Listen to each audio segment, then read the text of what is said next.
What's up, you guys? Welcome back to another video and welcome to my office. Today I'm going to be changing the oil on my BMW 335i. It's that time again, so I figured it's a perfect excuse to bring you guys along and do my first little DIY. So I will see you over at the garage. Let's get right into it.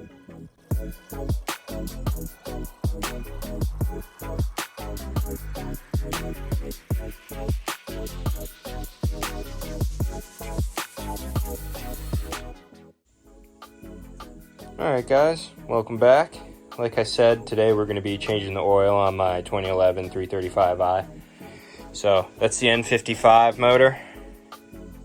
These are the tools we're going to be using today, starting with rubber stoppers for behind the wheels. That's very important that you have something for behind the wheels.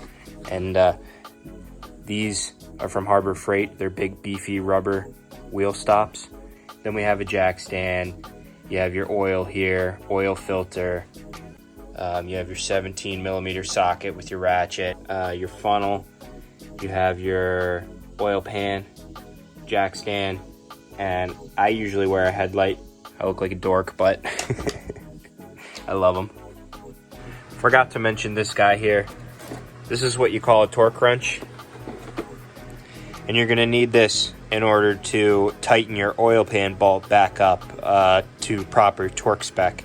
Number one, make sure the car is in park and your parking brake is up. And then we're gonna throw these rubber stoppers behind the back wheels and jack it up. But we don't need this big old block here. I'm gonna take that off because my car is too low. So this bare metal will be enough. That'll just barely fit underneath my car.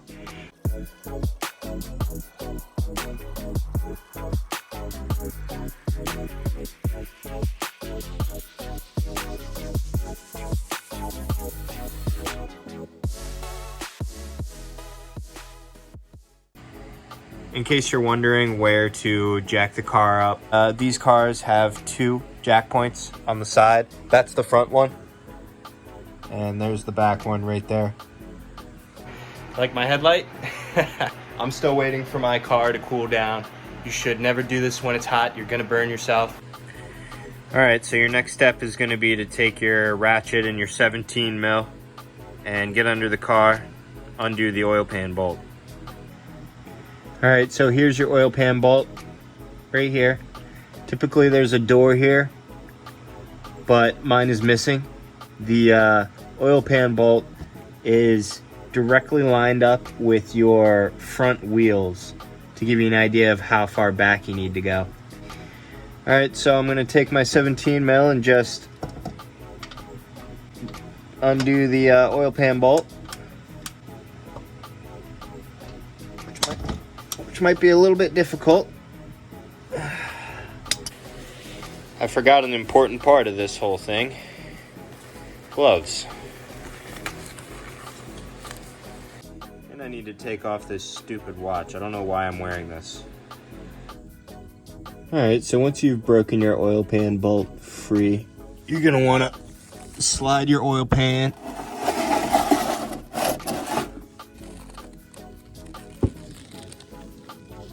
I'll typically just come in here by hand and unscrew it very carefully. Very carefully. While I'm unscrewing this, I typically apply a little bit of pressure toward the oil pan so that the bolt doesn't come flying out, and I can sort of control when I remove it. Screw it until you're absolutely sure, and then let it go. And there she goes.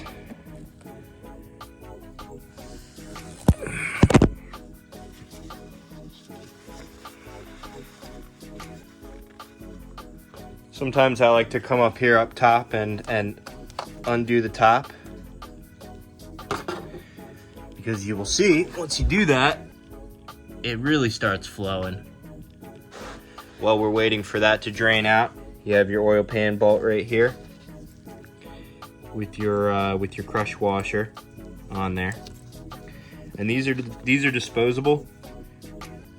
See that little groove on the inside of the washer there? That happens when you torque your bolt down. The washer crushes, it's called a crush washer, so it crushes in a little bit to make a tight seal. A new washer comes in your BMW oil change filter kit.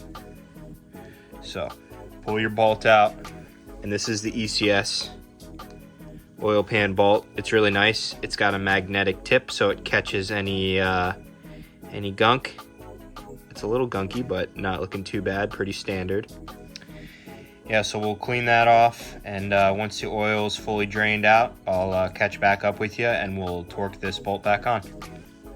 Here's your typical BMW filter kit.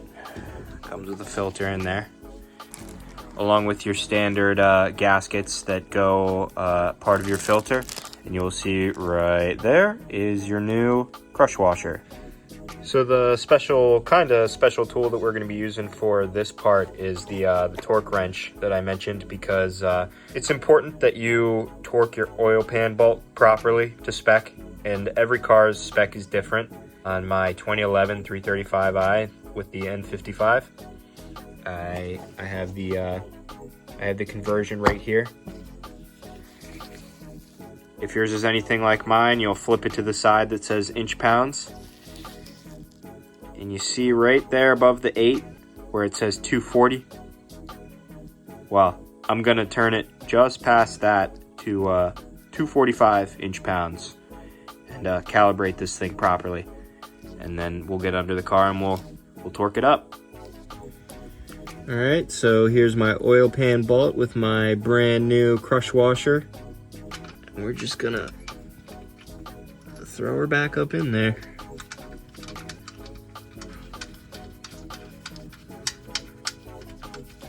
Tighten it down, hand tight, so the oil stops dripping. And then we are free to slide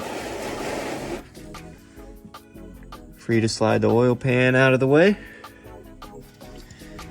And I'm gonna take my 17mm socket again, put it on my torque wrench, and we're gonna torque her up. The torque wrench will click when it reaches the proper torque, so just keep tightening.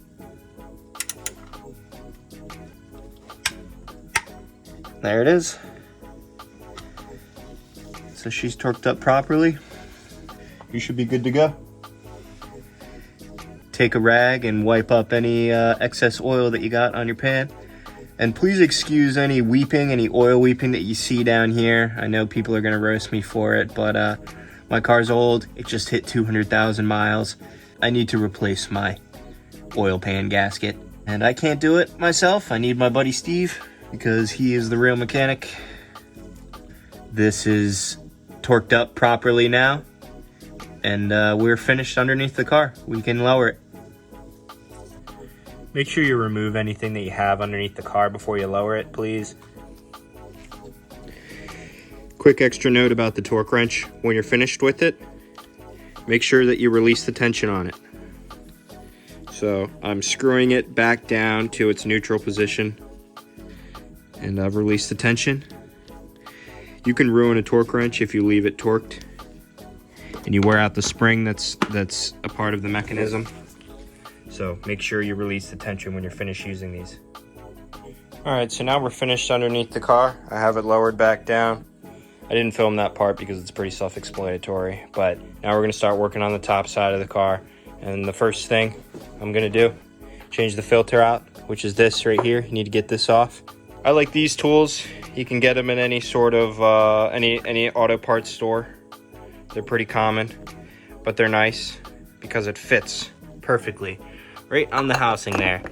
And with a ratchet attached, you can get it off pretty easily. So let's go ahead and do that.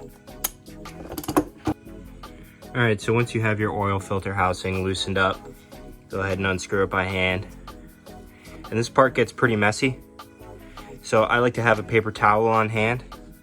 And you'll see I have my oil pan placed perfectly right there, so it's not too far, and I will use a paper towel and just transfer it over there, because let me show you. there is the old filter right there, and it's disgusting and it's covered in oil, so it's going to be messy.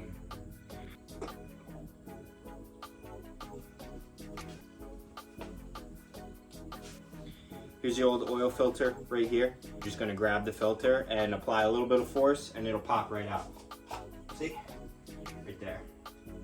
And I do this over the oil pan because it can get pretty messy. And just wrap the old filter in rags. This is the way I like to dispose of it. Here's the box with the new filter. Take that out. And I like to just stick the old filter right in the new box. Wrapped in a paper towel, that way it's nice and contained. No problems. Good to go. We just removed the old filter from it, as you saw. Now the next thing you need to do is take off the old gaskets. You have this green one here, and you have a bigger black one down here. So you need to take those off. One thing that I like to use is an angled pick tool.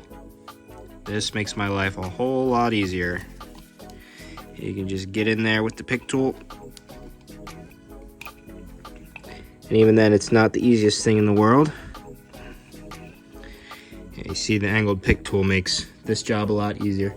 And you can go ahead and throw away those because replacements come in the new kit you bought. So, get the angled pick right there. Man, even with the pick tool, it's not the easiest thing in the world. This is the hardest part of the whole job, honestly. So there's the other one, we can throw that away. There's our two new ones from the kit. So we'll put the big one on first. This one's the easiest. You just run your thumb around. Popped in really nicely. You'll see there's an obvious groove where this likes to sit. And I like to take a little, make sure it's lubricated. So this is still usually has some oil residue, so I can just rub around, get it nice and oily. And then we'll do the little green one. All right, so getting this little guy on here on the tip here is quite possibly the hardest part of this whole job. And you just kind of have to finesse it. Sometimes I use the pick tool, sometimes not. I kind of like to just get my thumb on there and then use my fingernail and just, oh, I made that look easy. It's usually a lot harder. And then we'll take the new filter, and it can go in any way you want, doesn't matter, but I like to put it in with the words facing out. I don't know, I'm just a creature of habit. And you can just, boom, apply some force, pop it back in there. You're good to just go ahead, screw her back on in there.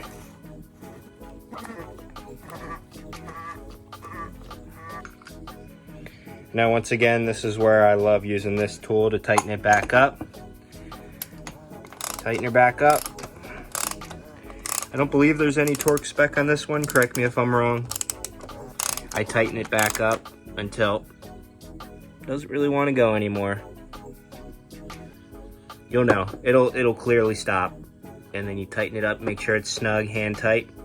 You should be good to go. I've never had any problems. Now for the easiest part, this is pretty much the part that tells me that I'm home free. Putting the oil in. Woo, finally made it. So we're gonna take our funnel, and you don't necessarily need a funnel, but your job's gonna be a lot messier if you don't use one. And we're gonna be using 7 quarts of genuine BMW twin power turbo 0W30. Let me know what you guys put in your car. I typically put 5W30. That's what I've always put. That's what the owner's manual will tell you to put in the car. But I buy all my parts from a buddy at my local BMW dealer, and he says that they are switching all their cars to 0W30. So I'm taking a chance. I'm trying it. I'm sure it'll be fine, but you guys let me know what you like to put in your car. I typically put 5W30, but here goes nothing.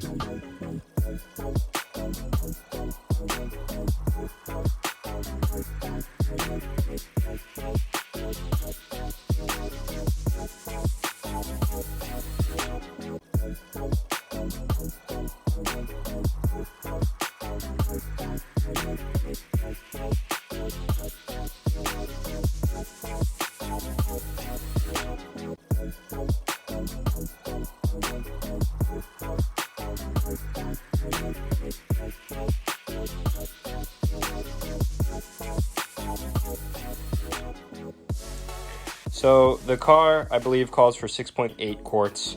I typically buy 7, and I put all 7 in because when the car starts, it consumes a little bit of oil. So typically what I like to do, I like to put 6.5 quarts in, and then I'll go and I'll start the car. Let it idle for a second because the oil level will drop.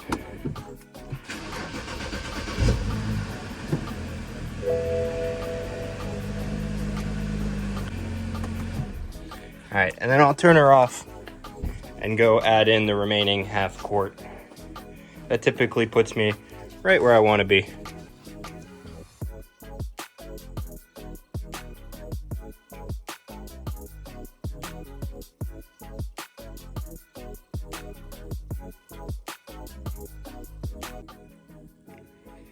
All right, that should just about do it for the oil change, but when you finish up, you want to go into your car and you want to start it and check the oil level. A strange feature about these cars is that there's no manual dipstick. What you have is an electronic dipstick. This button right here, that button right there, you will scroll up until you see oil. Press that guy, and this is how you check your oil. Sometimes when you just changed it, your car is cold. It takes a second to read the level. Don't forget to remove the rubber wheel stoppers when you're finished with the job, or else you'll be in for a little bit of a surprise when you go to back up your car and something stops it.